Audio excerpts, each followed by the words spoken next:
Good evening, folks, and welcome to the live stream. Let's see who we have on tonight. We have, go right to the top, we have Artibus. Great to see you, Artibus. Hope you're fine. We have Chatty Rant. Great to see you, Chatty. Raven 1983 Witch is here. Great to see you. Alistair Kerr, great to have you on. Hope you're well up there in Scotland. We have Stefan. Great to see you, Stefan. Woods Boy Hunter. Great to see you once again. Who else have we got? Mad Monk 33. Great to see you. Ava is here. Great to have you on. We also have Killer. Thank you for moderating tonight. Hope you're well. We also have Mad Monk has become a member of Discord. Yay! Welcome to Discord. Young Ralph is here. Great to see you. CGM is on. Great to see you, CGM. Hope you're well. Live long and prosper. We have also Claire Sweet. Great to see you, Claire. Hope you're fine tonight. Who else have we got on tonight? We have Mark. Great to see you. Rudd is here. We also have Jim.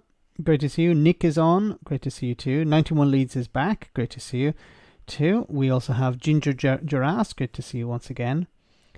Suzanne is here. Steve is on. We also have Reagan Elite. Thanks for coming on tonight and thanks for sharing the live stream. Roisin, great to see you. Nick, great to have you on. That's another Nick, I think. We also have Derek, great to see you. NH, great to have you on. We also have Richard, great to see you tonight, Richard. Hope you're fine tonight. Luna is here, great to see you. And so many more.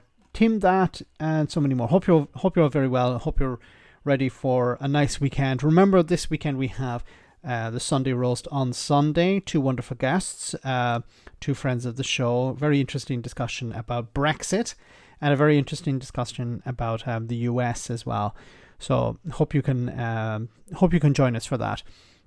So I want to start off with this interesting clip that was published a few days ago by Times Radio when they went out on the street and met with people in a constituency that voted for Brexit. And these are people who voted for Brexit as well, or I think most of them are. And the responses, of course, 4 years on was quite interesting. So let's hear what they had to say. What would you say are like the visible benefits of Brexit? I haven't really noticed any. But at least we're in charge of our own destiny now. Did you vote for Brexit? Okay, so this idea, there are no real benefits, but at least we're in charge of our own destiny. What the hell does that mean? Like, they keep saying this thing of, well, now we have our sovereignty back. Now we're the ones making the decisions. Okay, but who elected Rishi Sunak, apart from his constituency? You know, he's in charge now. The House of Lords, is it elected? No, it's not. Is the king elected? No, he's not. But the real issue, of course, is what laws are you happy no longer to be following? Because most of the laws were written by British diplomats, along with other European diplomats at the time, and then it was implemented in UK law. So it was in Brussels, the UK had a role to play when it came to writing these laws. So it's unlikely that laws would be written that were not in the interest of the United Kingdom. So why would you have a problem with these laws? Why would it be necessary to take back control or to have our sovereignty back? Destiny now. Did you vote for Brexit? I did vote for Brexit because I do feel personally, my personal opinion is that, you know, immigration, I feel that should be in a more of controlled way, and I feel that it was... See, this is another thing that was always run, you know, as a mantra by Nigel Farage in particular.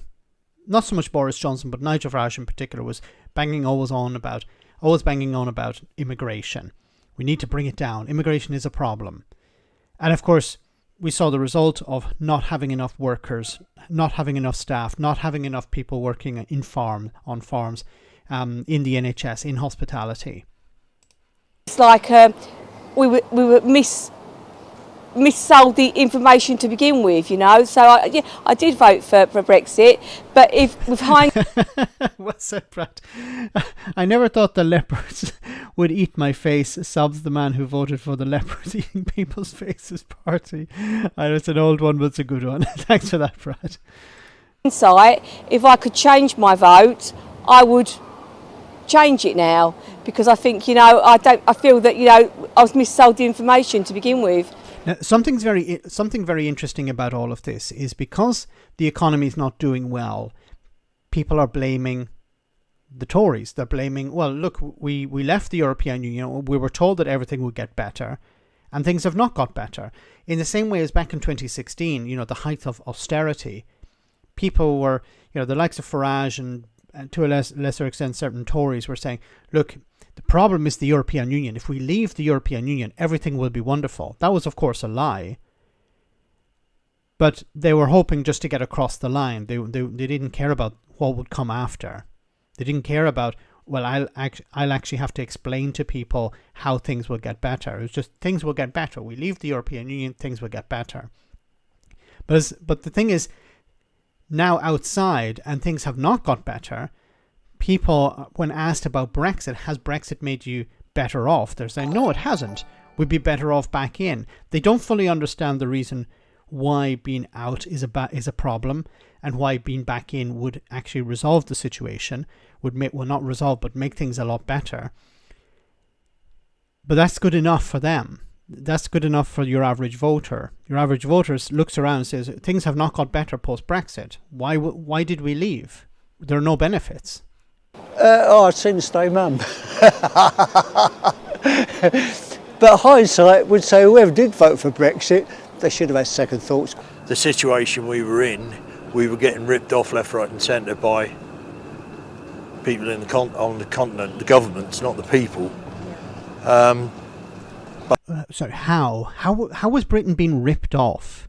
Ripped off in what way? Unfortunately, this guy has a bit of a bugbear with both France and Germany for some reason. He's not a fan of France or Germany, and he keeps going on about this. But he doesn't explain how Britain was being ripped off. But as it is now, I'm too old to care whether we go back or go forward. I've got my pension. I can live quite happily on it. Have you been impacted? the epitome of, I'm all right, Jack. You know, I got my pension. I don't care whether we go back in or we stay out. It doesn't make any difference to me. I don't give a crap. Because I'm okay. I don't... Is it affecting young people? Yeah, but I don't give a crap because it's not affecting me. Impacted by Brexit? Well, we all have. Of course we have, yes. I mean, if the cost of living is a reflection of what Brexit was all about, well, it's been a disaster, quite frankly. People are really struggling. I personally am struggling. I'm a widow. I'm struggling. The government lied to us. In fairness, they did lie to us. They never told us the truth. Most of us that voted for Brexit, we wouldn't have voted if we had known that we're going to be going through all this stuff. The wages are not going up. Wages are stagnant, and people are really suffering. House rent, a two-bedroom used to be like a 700 quid, 800 quid. It's gone to 180 now. You can't even afford it. In my mind, Now, this isn't directly related to Brexit. This is because the Tories have not built enough social housing. And of course, many people who would normally be in social housing or relying on social housing have been forced into the private sector. That's nothing to do with Brexit. Okay, this is a Tory policy. And I think it's important for people to understand that, you know, yes, you're angry and you're blaming Brexit for this, but there's nothing really to do with Brexit. This is the Tories not building enough houses. Once again, if they had built enough social housing and enough affordable housing, people wouldn't have to rely on the private sector. Because they have to rely on the private sector and the supply is extremely limited, landlords can up the price, up rents. So you have a limited amount of stock available, and you have a huge number of people looking to try and get in.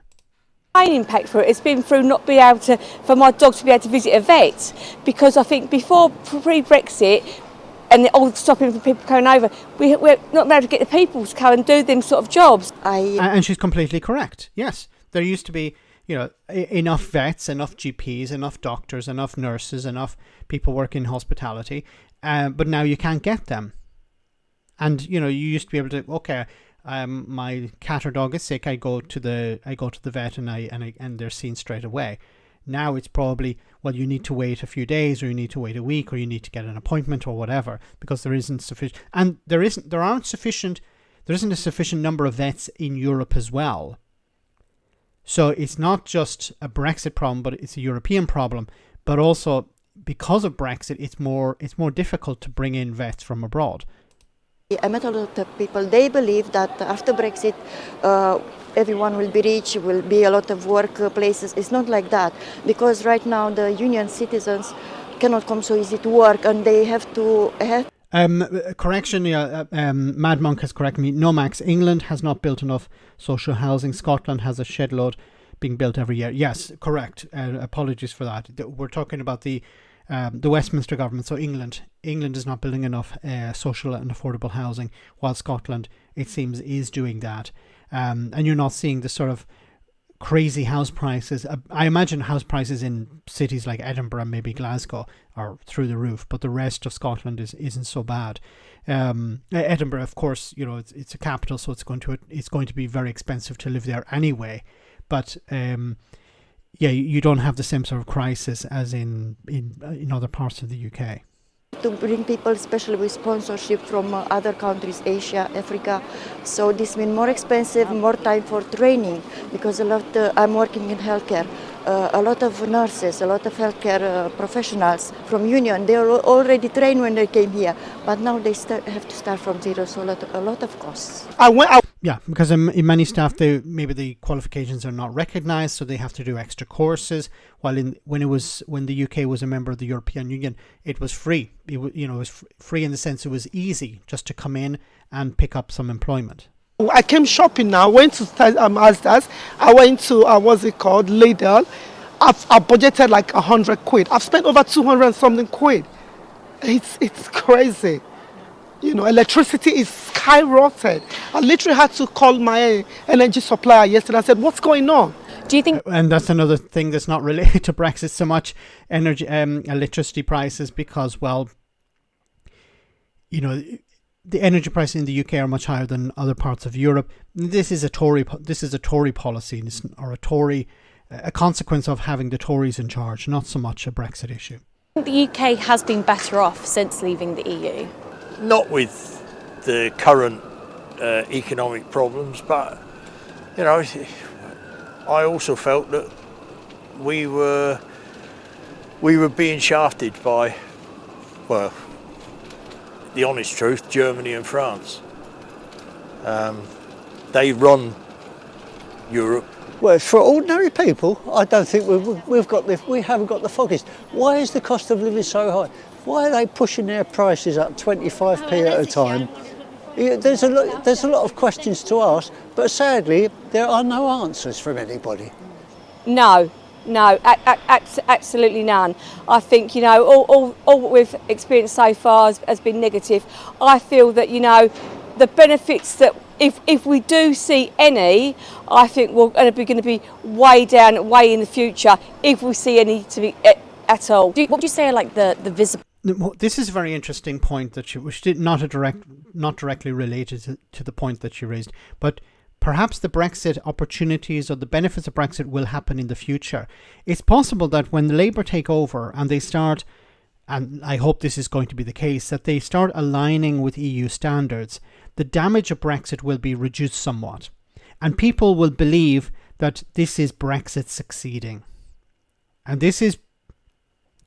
it's positive in one aspect. It means that the damage of Brexit is receding. But on the other hand, it would give people this false belief that, well, Brexit is actually not all that bad after all. But it's because Brexit is being undone. So I think it'll be very important that a future Labour government points out, look, we have this problem. This is a direct result of Brexit. What we're going to do is undo this aspect of Brexit, and then we'll mitigate the damage of Brexit. So it will convince the public that Brexit was the problem, and here is us trying to fix that problem, not trying to make Brexit work. Because then if it eventually gets to a stage where people don't feel, or people forget the good times, when you could get a vet, or you could go to the GP, or you didn't have to worry about sending a shipment to another country, as a small business owner. As soon as when you forget those times, people will become accustomed to living in a difficult period, and then they will not understand really, well, what's it like to be inside the EU. So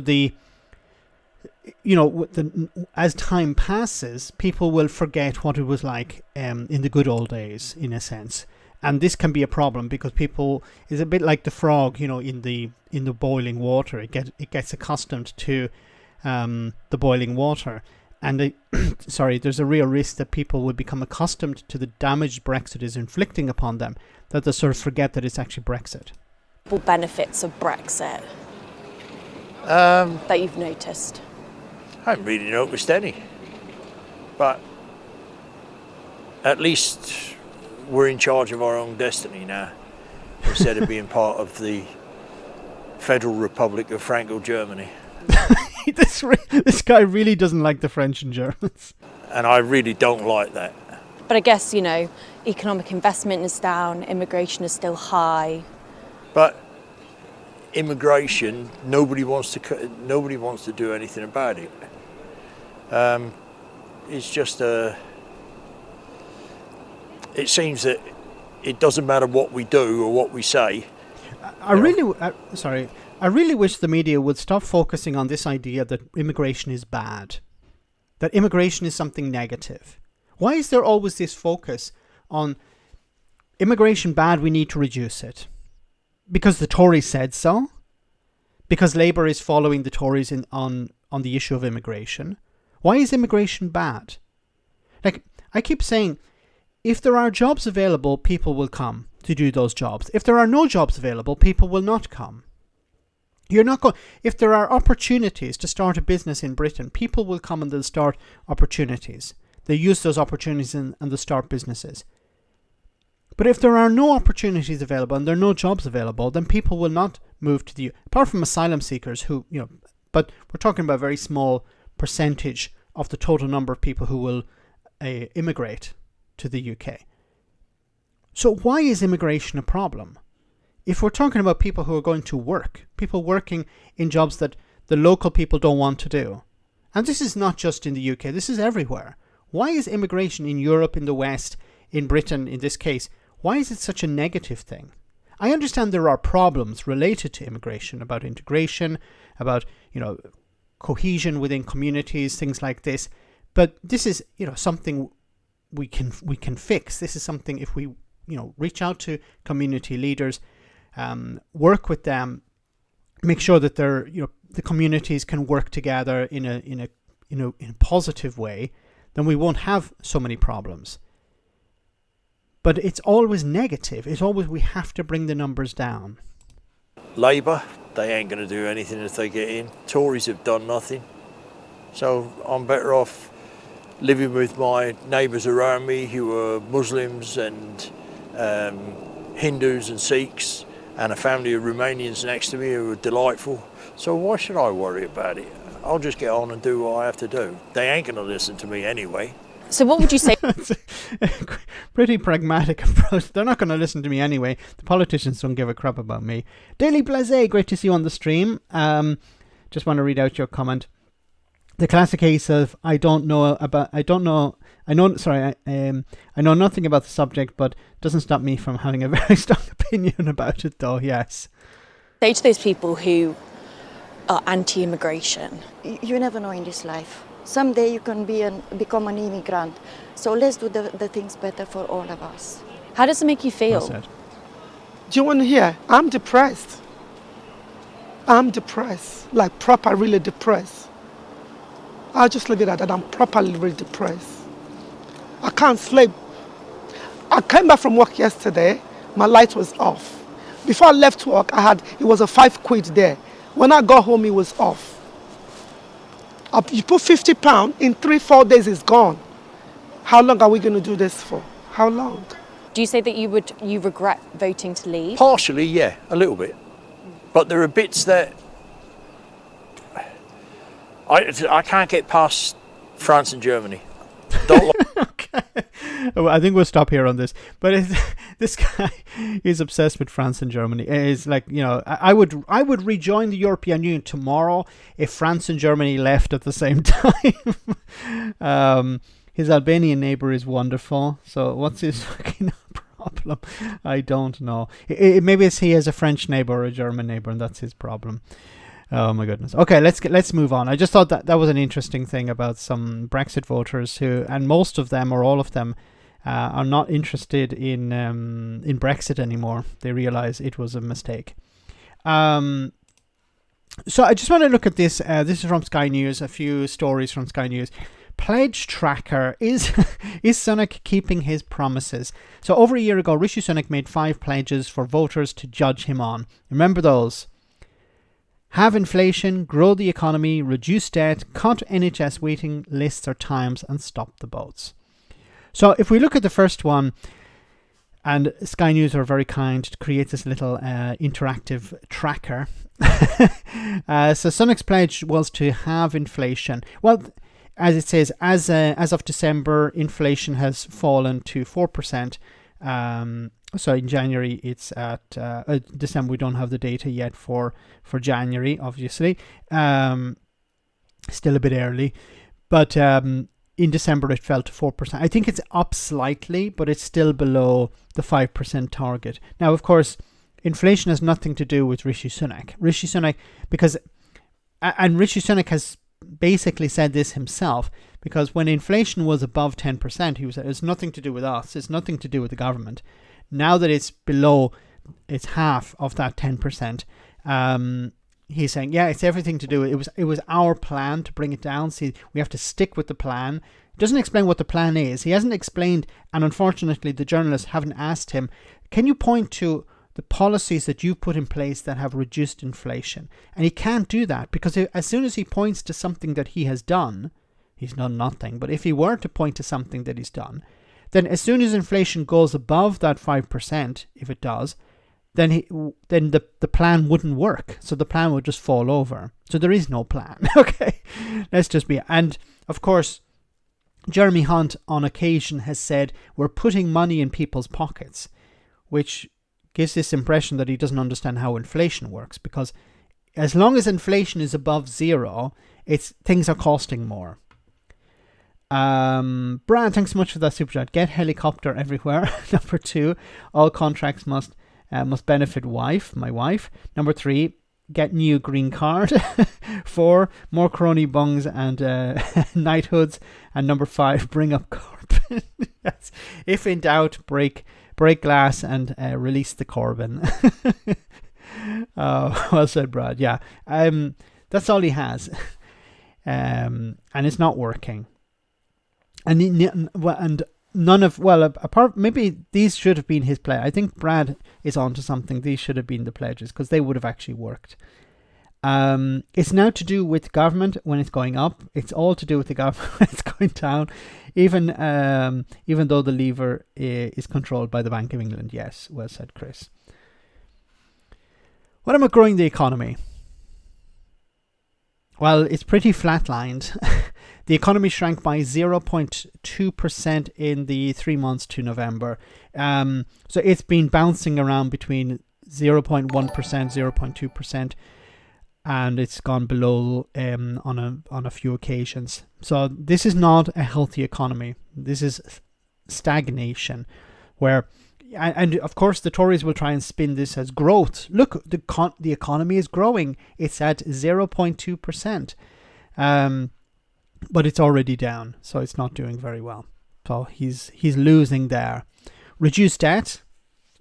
Well, debt has increased since he made his promise was to bring it down to 94.8% of GDP, and now it's at 97.7% of GDP, and there's no sign of it actually coming down. Now, debt debt is not a problem. People think of debt as a terrible thing, and we need to bring down debt. No, debt is money in the economy. So you need to actually borrow and pump money into the economy to grow the economy. This is the way to grow the economy. But unfortunately, it seems that what the Tories have been doing is borrowing huge amounts of money and handing it over to their friends. Something like £700 billion. Ignore the 37 billion to Dido Harding. 700 billion, I believe it was handed over to the private sector during the pandemic. A lot of it to Tory donors, a lot of it to the private sector that did not come back. That's the unfortunate thing. It didn't grow the economy. This is not like the government borrowing money and investing it. It's just handing over cash, and it just inflated asset prices, for example. So some people made a lot of money, huge amounts of money during the pandemic, the rich, while everyone else got poorer. How about cutting waiting lists or times? Well, that's not going too well. Like, he set his promise pretty high, okay? You know, shouldn't he be bringing them down? But he's actually beaten his own target. Well, it's actually gone way over. So, waiting list and waiting times are both shrinking, but the waiting list is still longer than in January 2023. The target is not very ambitious, as you can see here, and it's just getting worse and worse, it seems. And finally, stop the boats, of course. Well, the number of people crossing the boat, small boats, is lower than this time last year, but it seems it could be down to weather. So it's not really working in his favour. Another story I want to cover here on Sky News. It says here, Labour's New Deal for workers is fundamental to better standards of living, Angela Rayner tells Sky News. Angela Rayner has doubled down on strengthening workers' rights amid reports the party had watered down its plans in a bid to court business. So what the Labour Party seem to be trying to do is trying to keep workers happy, because remember, it's the Labour Party, and trying to keep business happy because they want to present themselves as a new post-Corbyn, post-socialist type of party. So we're a pro-business party. We're open to business. We want, and of course, business has a lot of money, and businesses will climb over each other to donate to the party if they believe they will have influence. And let's be frank about this. This is about influence, okay? Companies, businesses donate to political parties in order to get some favor back. Now, it may not be may not be pure corruption, but it could be, well, we'd like you to invest more. For example, maybe a green energy company would donate to a political party saying, look, we believe you should invest more in renewable energy or something like that. Or it could be, we support you because the other party, we believe, is going in the opposite direction. We don't want the other party to win, so we're going to help you out. So maybe it's not the case of actually getting a favour in return, but it's because we don't want that other party getting into power. This can be the case as well. But I think in most cases, it's about influence. But Labour's deputy leader has restated that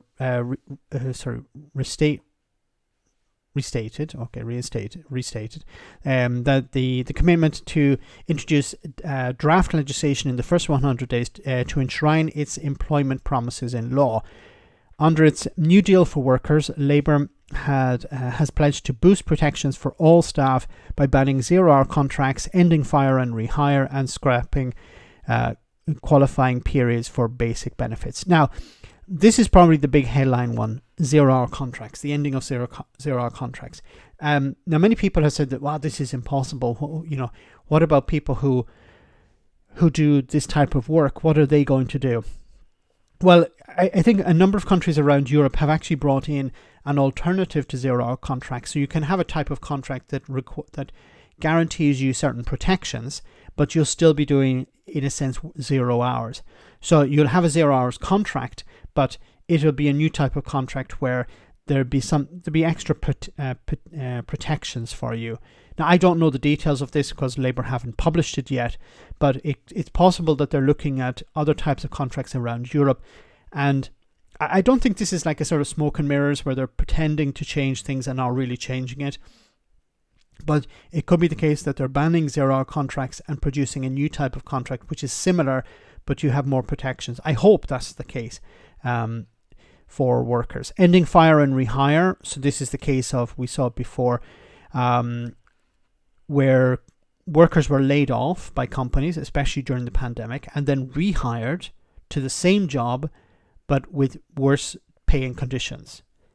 So this is the case of firing and rehiring people. And the companies, of course, save a lot of money, but they also are able to force workers to work in worse conditions. So, you know, they wouldn't have as many holidays or as many privileges as before. And scrapping qualifying periods for basic benefits. I'm not all that familiar with that, so I'm sure there's somebody in the chat who's familiar with that, how it works.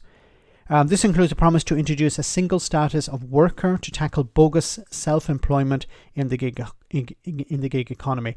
Now, this is interesting because, for example, people who work maybe as Uber drivers, or I think in Deliveroo, they're hired by the company as a contractor in a sense, or as a partner. So they're not a worker. They don't have the privileges or the benefits or the protections a worker would have. So if there's no work, well, you don't get paid, and you're not employed. You're not even directly employed by the company. You're given a contract as a type of contractor. And if you can't call in sick, you can't have holidays or anything like that. If you don't work, you don't get paid, and that's it. So it seems that they're trying to get rid of that. I imagine there'll be a lot of pushback from the companies who the big companies in this industry, like Amazon or Uber or others like that. I don't know how well they'll go along with this, and what sort of pressure they'll apply. This includes a promise to introduce the status of worker. Okay. However, it has been reported that the leadership are rowing back on some of the commitments as Labour seeks to position itself as the party of business ahead of a general election. So these were the promises. Now it's like, yeah, well, we need to water down some of these, because businesses are not too happy about that. But speaking exclusively to Sky News political editor Beth Rigby, Miss Rayner insisted Labour was sticking to its plan to strengthen workers' rights. So these are not going to be watered down, which is it? Because it's easy for a politician to say, no, don't worry, we're sticking to our pledge to protect workers. That's very vague. So are you going to ban fire and hire or whatever? So she said, it's security at work more than anything. Fundamentally, it's rights from day one. It's ending fire and rehire. It's giving people guaranteed hours and making sure that people have that level of security so that they can plan for their life. Because we can't get, because you can't get a mortgage, you can't get a plan when your budgeting is going to be, you can't plan what your budgeting is going to be if you haven't got a secure job. So this idea of maybe going back in time to a period when people had secure employment. Those were the days. It's a fundamental pillar of how people can have better standards of living in the country. So she doesn't go into a lot of detail here, but it would be an idea of guaranteeing people a minimum number of hours. So you wouldn't ban people from having 0-hour contracts, but you'd ban employers from enforcing 0-hour contracts. So that could be a way around this. Rayner argued that this would not be a cost to business under the plan, as it will deliver things like fewer vacancies, reduced staff sickness, and increased productivity. This is good for business and it's good for workers, but we also understand that there is a transition. We said that we'll put it to the bill before Parliament in the first 100 days. We're committed to do that. Not sure what it's a bit of a PR exercise in the sense of the first 100 days we're going to achieve this. Depends on if they have a majority. It depends on the interests within the Labour Party. It depends on if it's going to be blocked or not. So depends on a number of factors. So, and I don't think it's a good idea for politicians to set themselves these sort of limits where within 100 days we're going to achieve this. It sounds good on paper, but when the rubber hits the road, it doesn't normally work out like that. Guys, we're about halfway through the stream already, so I'm just going to take a short comedy moment and then back in a jiffy with more serious stuff. Hope you enjoy this.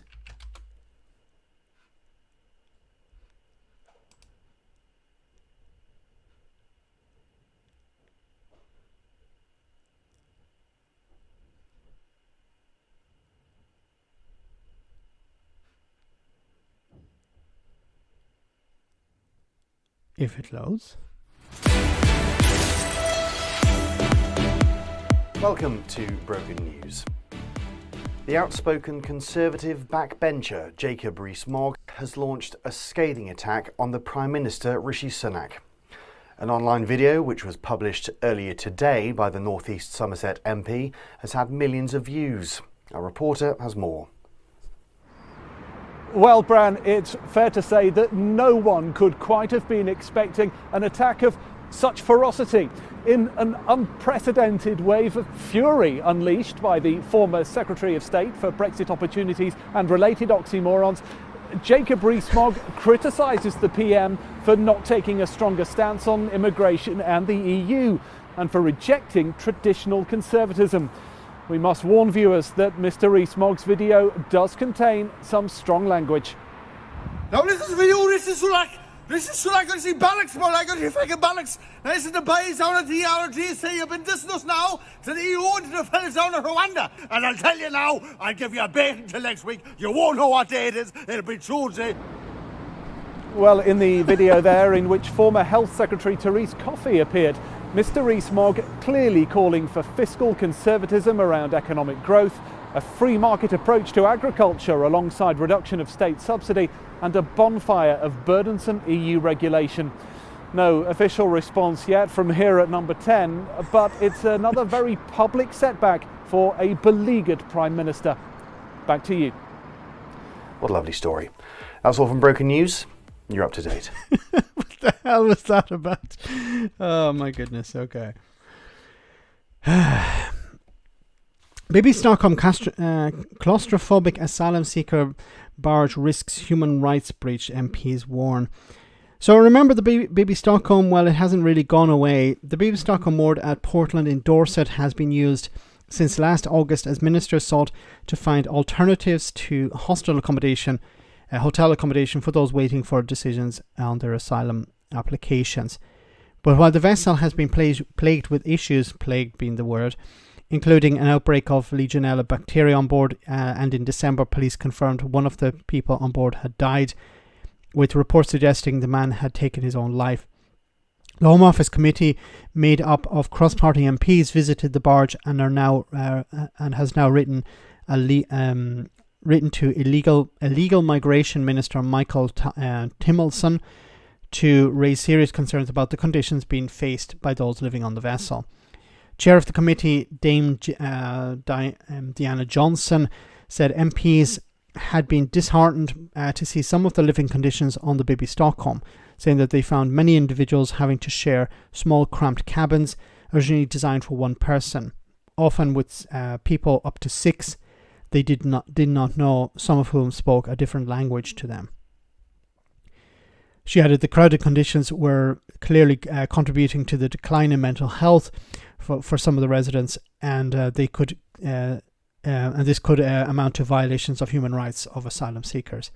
So this, of course, is no surprise. We knew this was going to happen. You put a load of people into a barge like this with no real protections put in place, and 6 people per room when it's designed for 1 person per room is going to create a lot of problems. But unfortunately, I think many Tories would look at this and go, "Oh, well, this is great because it's the deterrent is working." Although it's not working, but we're at least we're creating a deterrent, but it's not really a deterrent. Sounded like Max when he's drunk. Okay, thank you very much for that. Today I met the First Minister of Scotland. Well, Alexis, that's wonderful news. What did you say to him?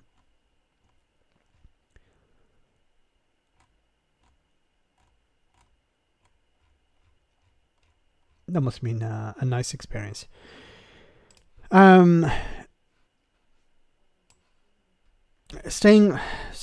on, I want to move on to, unfortunately, this case with the murder of Brianna Ghey. Here is the judge reading out the sentences for the 2 individuals.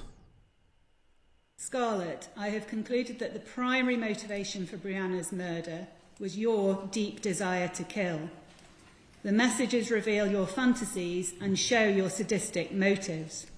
Brianna's murder was exceptionally brutal. Your actions after the event and what you have told Dr. Church confirm you enjoyed the killing. Eddie, although your motives may not have been the same, You knew what Scarlett wanted to do and why. You understood her desire to see Brianna suffer. You actively participated in this brutal murder, knowing the sadistic motives behind it. I find also that you, Eddie, were motivated in part by hostility towards Brianna because she was transgender. Scarlett Jenkinson, for the murder of Brianna Ghey, you will be detained at His Majesty's pleasure. I set the minimum term at 22 years, less the 352 days that you have spent on remand. Eddie Ratcliffe, for the murder of Brianna Ghey, you will be detained at His Majesty's pleasure. I set the minimum term at 20 years, less the 352 days that you have spent on remand.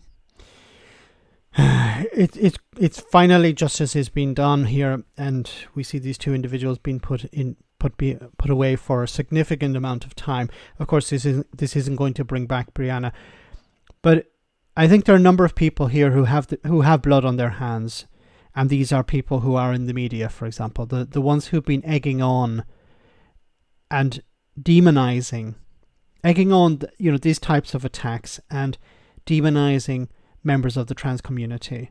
And we're talking about a vulnerable section of society who have very little representation, and you have people in the media, and I'm talking about right-wing media in particular, who have discovered we can make money out of this. We can drive traffic to our websites, to our channels on YouTube or on TikTok or whatever, if we demonize these people, and to hell with the consequences, and these are the consequences.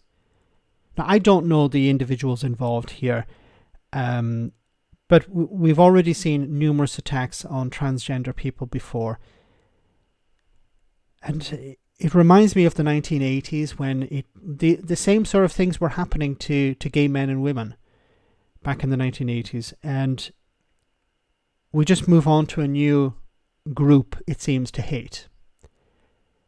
And while the media didn't have the same role back in the 1970s and 1980s, social media today, and the right-wing media in particular, has latched onto this group to attack. And they can get away with it. And they'll be back demonizing them again tomorrow. And they don't care about the victims involved. Jenny, thanks very much for that comment. I really don't understand this. People are just trying to live their lives. Why can't people just let them live their lives? I don't understand why this hate towards people who are just trying to live their life. I just don't understand it. It's infuriating. How can a transgender person influence my life? In what way is my life diminished in some way by the existence of someone who's transgender? It doesn't. In the same way as back in the 1980s, the existence of a gay man or woman had no influence on my life, no impact on my life.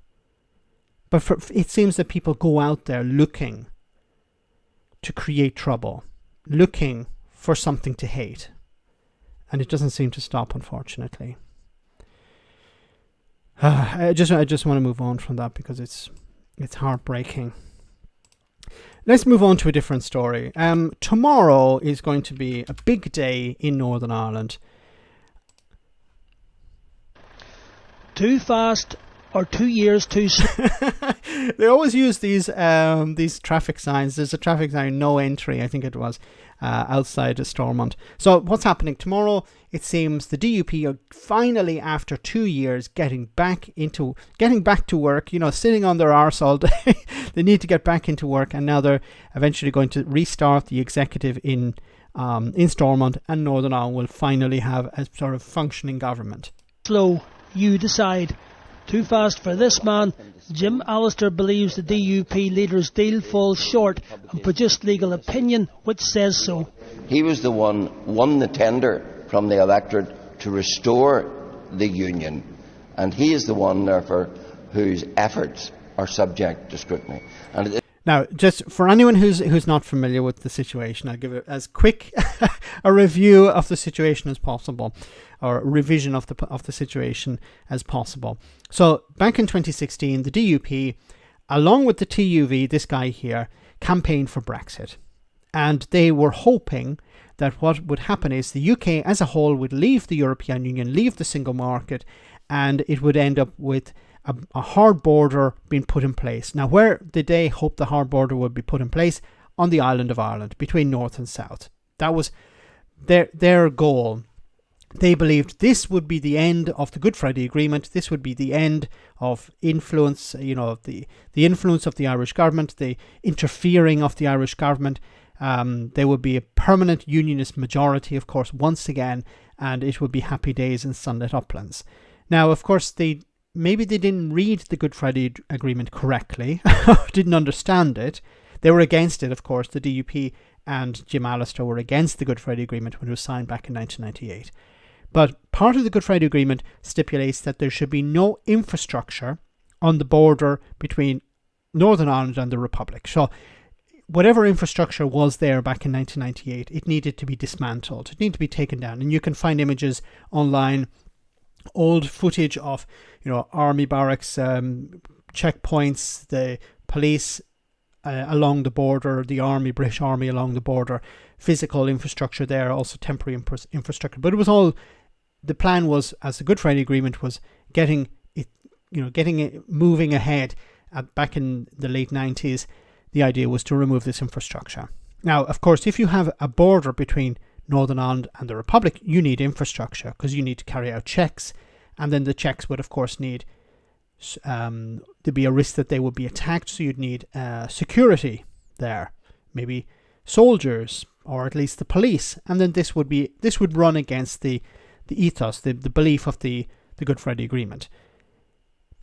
Fast forward to 2022, there was an election, and before the election, Jim Allister pressured the DUP because it was looking like in the polls that Sinn Féin would become the biggest party, and if Sinn Féin became the biggest party, they would have they would be top dog in the Northern Ireland executive. So they would choose their first minister, and that would be the first minister of Northern Ireland, a nationalist, a Republican. And the DUP and Jim Allister here were not too happy about that, to say the least. So what they did was they decided we're going to, if the election result is that Sinn Féin become the biggest party, we will boycott. But while Jim Allister was happy with that, it seems that the DUP realised, well, we can't say that because that's anti-democratic. So they had to find another excuse not to go into the executive with Sinn Féin.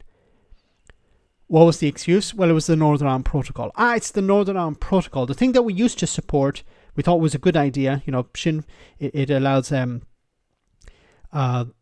Northern Ireland to have access to both the single market and the UK market. This is great for businesses in Northern Ireland.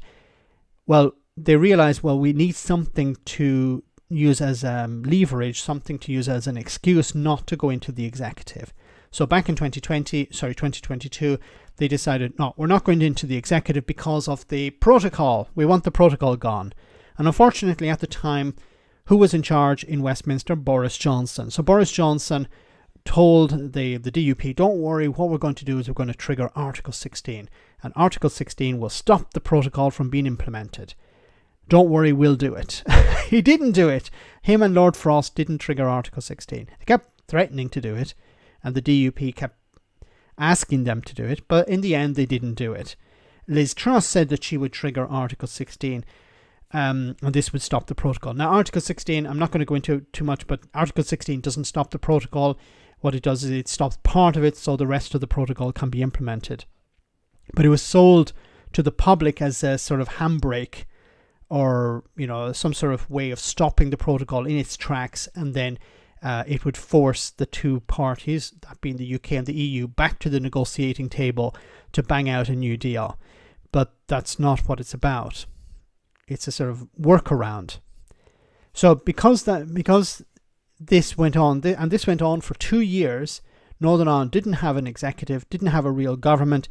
It meant that public services didn't get the right funding they needed. It meant charities and organizations that relied on public money, organizations to help young people find jobs, to help them, mothers in the community who rely, who can't afford childcare, there would be charities to help them out. They didn't get public funding. So many of them had to close because there wasn't a functioning executive, because the DUP didn't get their way. So finally, the DUP decided, look, we can't stay out all the time. It's damaging the DUP brand. It's damaging the union, because if Northern Ireland doesn't function, then Sinn Féin can say, look, Northern Ireland is a joke. It's a waste of time. It's a failure.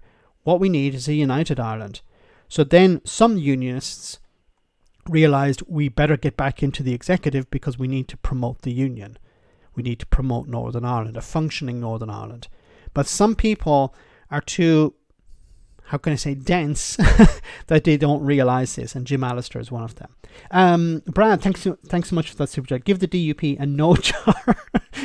They must pay in whenever they say no to something. Public deficit wiped out overnight. Yes, the party of no. Never, never, never. So here's Jim Allister complaining about the DUP getting back into the executive because he thinks, well, it's going to damage the union. Jim Allister believes the DUP leader's deal falls short and produced legal opinion which says so. He was the one won the tender from the electorate to restore the union, and he is the one, therefore, whose efforts are subject to scrutiny. And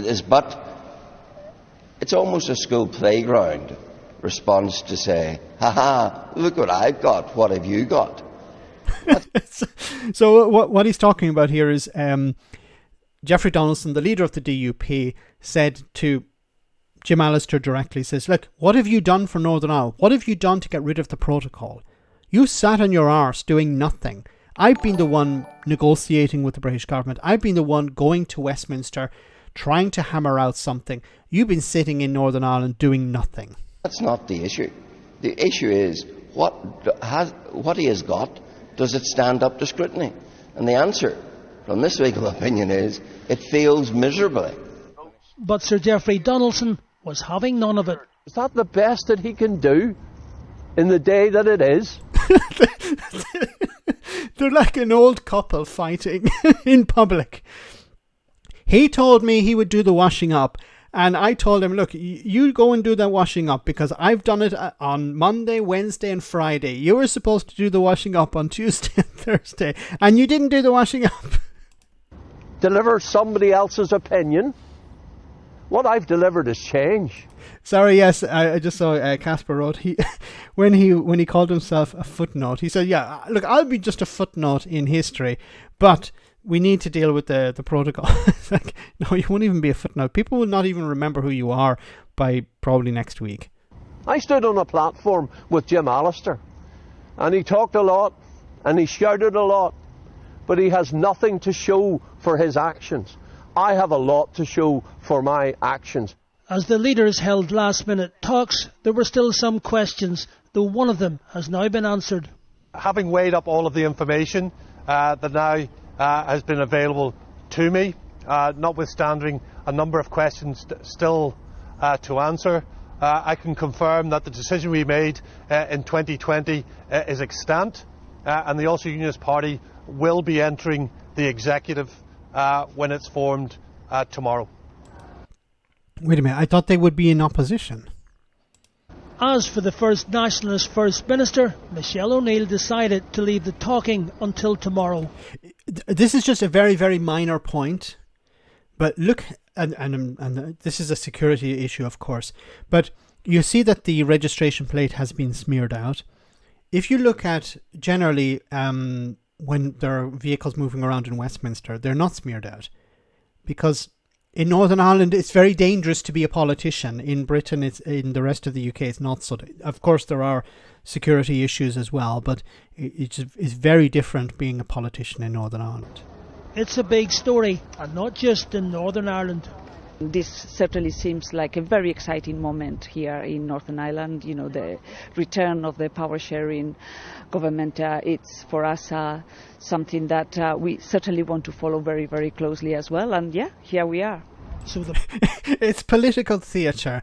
You have parties who voted for something complaining about exactly that thing that they voted for. SDLP on their own in opposition. So it'll be Sinn Féin, the DUP, and the UUP. It seems in the executive. What about the Alliance Party? Are they going to be in the executive or are they going to be in opposition? I don't know. We'll see the makeup tomorrow, and it should be quite interesting. This let me see. Is this the one I wanted to show you?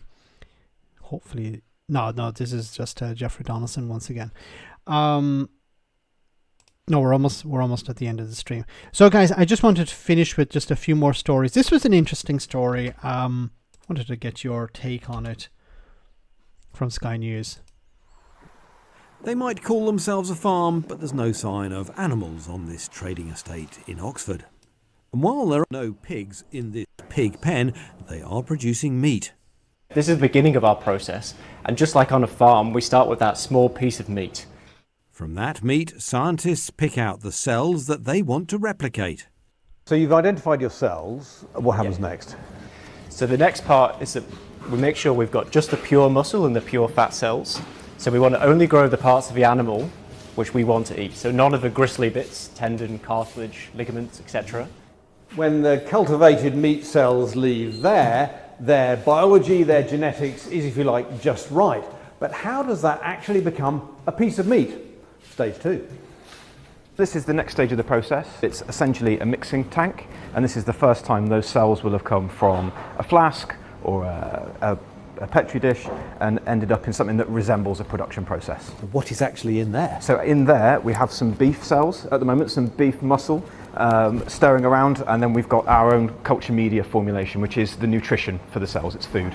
So are those cells growing in there all the time? They are, exactly. So we'll bring those through the process from smaller scales up through larger and larger.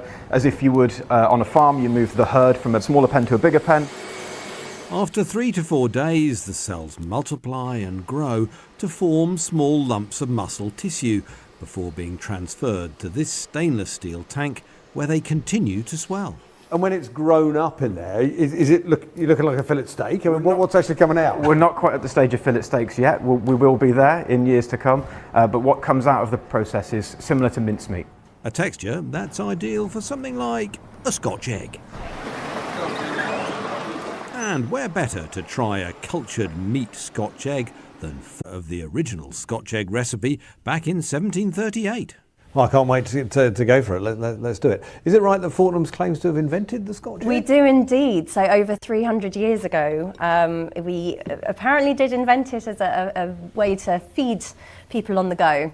I don't normally eat Scotch eggs with a knife and fork, but given that Fortnum's, I feel it was the right thing to do. So here we go. Oh, the egg looks very nice. Well, I'm going to pick it up as it was originally intended. Here we go.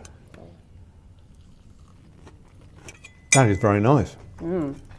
That is great. It's got some seasoning in there. I can taste some herbs and spices and very nice texture as well. So, would you be willing to try lab-produced meat?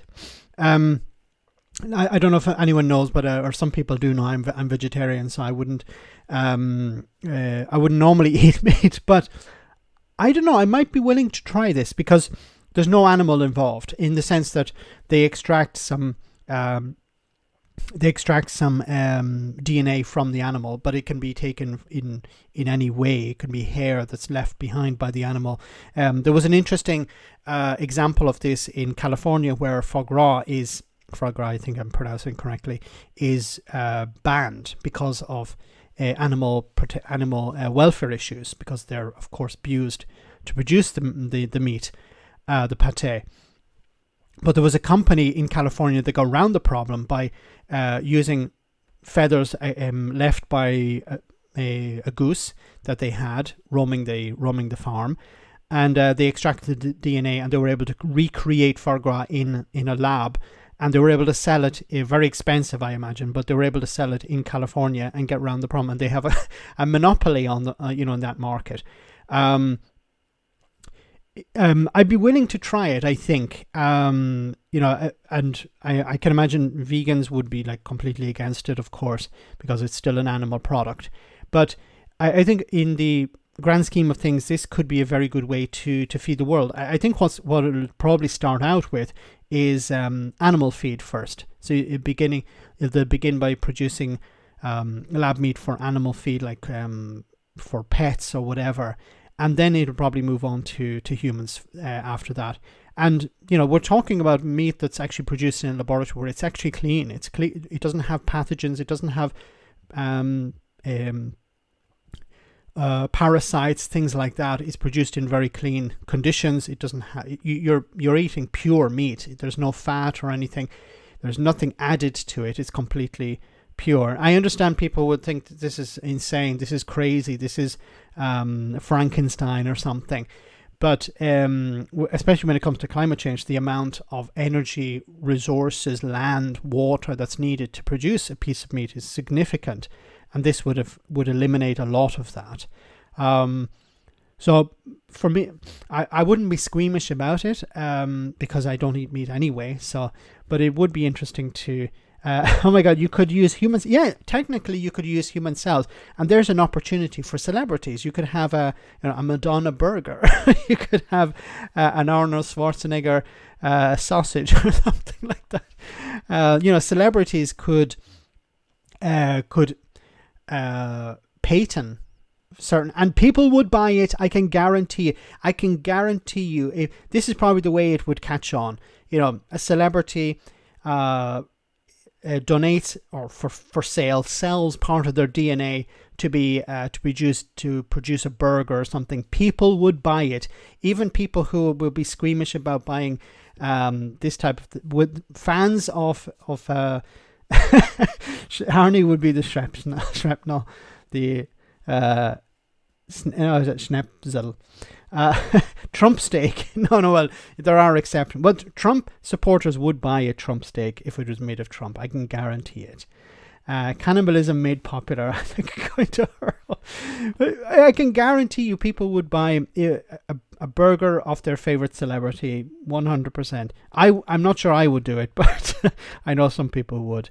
Not personally, but I can imagine some people. Okay, guys, we're almost at the end of the stream. I just want to cover one final story here, a bit more serious. Oh, this is serious, but a different seriousness. Buying a flat ruined my life. Leaseholders plea for tougher legislation against homeowners scam. So Britain is one of the only countries, I think, in the world that has leasehold. So it's a sort of outdated feudal system where somebody can own the land where your house resides, but you don't own everything. They can force you to sell at any stage or create all sorts of problems. When Chris Hayes bought his first property in 2017, aged just 28, wow, was very young to buy a property, he didn't realise the decision would ruin his life. The flat in central Manchester was newly built when he moved in, but within a year, water started leaking from a badly built roof, and he's now facing a £170,000 bill to repair it. The 34-year-old says that he's been living, this would leave him homeless, bankrupt, and possibly even jobless, as going bankrupt would disqualify him from his profession in financial services. But Chris, not the developer, is liable for the costs under the terms of his lease. The feudal arrangement that allows someone to buy a property on land or the building they don't own, or in a building they don't own. The biggest mistake of my life was buying this flat, he said. It's basically ruined my life. And you can see my God, that's pretty horrible. Chris is one of the dozen leaseholders who spoke to Sky News as the government flagship leasehold and freehold reform bill makes its way through Parliament. Isn't it interesting how the Tories, they keep saying these are really important bills, we need to get them through Parliament. But they don't put as much emphasis on things like this as they do, the Rwanda bill. How much effort was put into getting the Rwanda bill through Parliament when it's not really going to achieve anything? While this could achieve a significant amount, but it's like, we'll take our time. Ministers say the legislation will stop abuses in the controversial system by making it easier and cheaper for people to extend their lease, buy the right to their freehold, and gain the right to manage their block. This thing it doesn't need to be reformed, it needs to be abolished. There's no reason why this system exists. The idea that somebody can own the lease, but 170,000 to repair a roof, probably because he has to, because it's for the whole block of flats. I don't know. It sounds a huge amount of money to fix a roof. Like, you could buy a flat for that. You could build a flat for a house for that. It sounds very strange that, look at the damage, my God. And it's new. Jesus. Dan says the issue is causing a toll on his physical and mental health. My God, that's not good. Yeah, because people are worried about, this creates a significant amount of stress. But the leasehold system needs to go. It's just completely inhumane. It doesn't make any sense whatsoever. Can we read more of your comments? My new roof cost $25,000. I'm not sure where he's getting this $170,000 from. Sounds excessive. Been told an extension cost here is 4 times the price of 5 years ago. My God. Because it's difficult to find the staff, the workers, labourers, builders, plasterers, electricians. They're very difficult to find. And they can charge an arm and a leg because they know that, they're in control of the market. So guys, we're almost at the end of the stream. I want to say thank you so much to everyone who came on. Thank you to everyone who sent a super chat. Greatly appreciated. And thanks to the moderators for doing a wonderful job. Before we finish, we have our one for the road. And remember, on Sunday, we have the Sunday roast. I hope you can check in on that. 2 wonderful guests as always. Before we finish, we have this. I hope you enjoy it. I'm sure you will.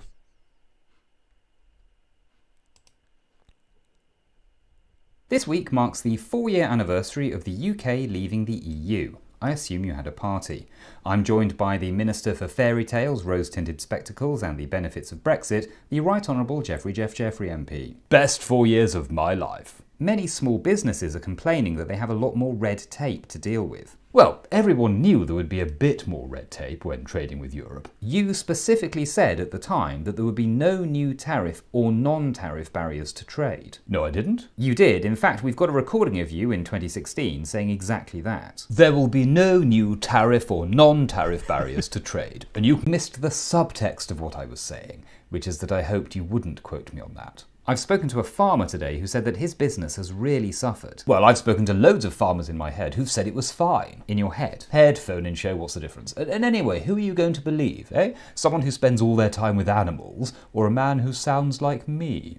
Exactly. Can you point to one tangible benefit? We got our sovereignty back. So you think that's what most people voted for, the concept of sovereignty? Yes, and we all said it at the time. Being out of the EU will be amazing. Everything will be cheaper. And as a bonus, we'll get our sovereignty back. But I know you guys don't really care about that.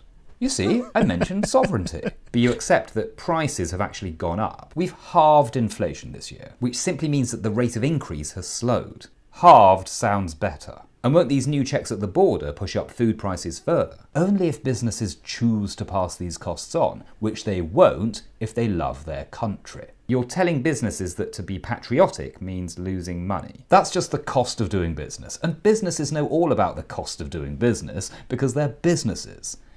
With costs. More costs. It's just the cost of doing business. And if they didn't want those costs, maybe they shouldn't have voted to leave. But you told them everything would be fine. And I was right. How? I'm fine. Next up, as the new series of The Apprentice starts in the UK, we ask, is this the most harmful TV format ever? Promoting an aggressively nasty style of management, leading to the rise of figures such as Katie Hopkins and Donald Trump, and perhaps worst of all, popularising the idea that you speak on the phone like this. Yeah, this is true. Peter, thank you so much for that super chat at the end. A new range of meats called Bite Me from Hannibal Lecter. Wonderful, that's good. That would sell well, I think. So once again, thanks to everyone who came on. Thanks to the moderators for doing a wonderful job. And thanks to everyone who sent a super chat. Greatly appreciated. Have a great weekend, guys. I'll see you on Sunday, or I'll see you on Tuesday. Same bad time, same bad channel. As always, take care. Take care, stay safe, and good night.